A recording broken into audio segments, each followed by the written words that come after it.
অভিনন্দন সবাইকে। সবাই আমার চ্যানেলটি সাবস্ক্রাইব করে দিবেন। 6টি মাধ্যমে টাকা পাচার হতো: ভুয়া আমদানি, হুন্ডি বা অবৈধ মানি ট্রান্সফার, বিএনপিএল ও স্মার্ট কর্পোরেট পাচার, বিদেশে বাড়ি, জমি বা ব্যবসায় বিনিয়োগ, ডিজিটাল চ্যানেল ও ক্রিপ্টোকারেন্সি ব্যবহার, ভুয়া প্রকল্প, সরকারি দুর্নীতি। 1 নম্বর, ভুয়া আমদানি।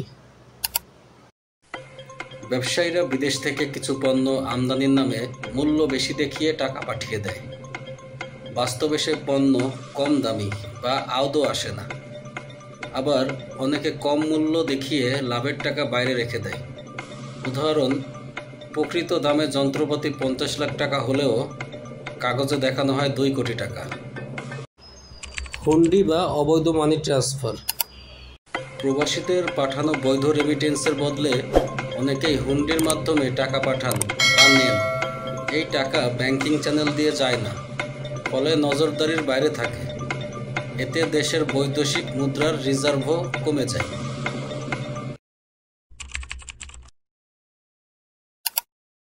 বড় বড় কর্পোরেট প্রতিষ্ঠান ও রপ্তানিকারকরা বিদেশে শাখা খুলে লাভের টাকা সেখানে জমা রাখে। তারা কর ফাঁকি দিয়ে লাভ দেখায় না, ফলে দেশে টাকা আসে না।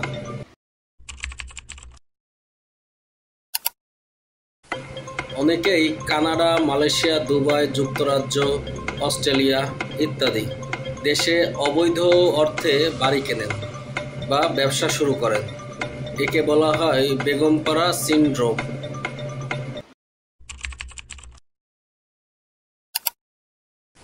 কিছু অপরাধী বিটকয়েন বা অন্যান্য ক্রিপ্টোকারেন্সির মাধ্যমে গোপনে টাকা বিদেশে পাঠায়। এই মাধ্যমে সরকার সহজে নজরদারি করতে পারে না।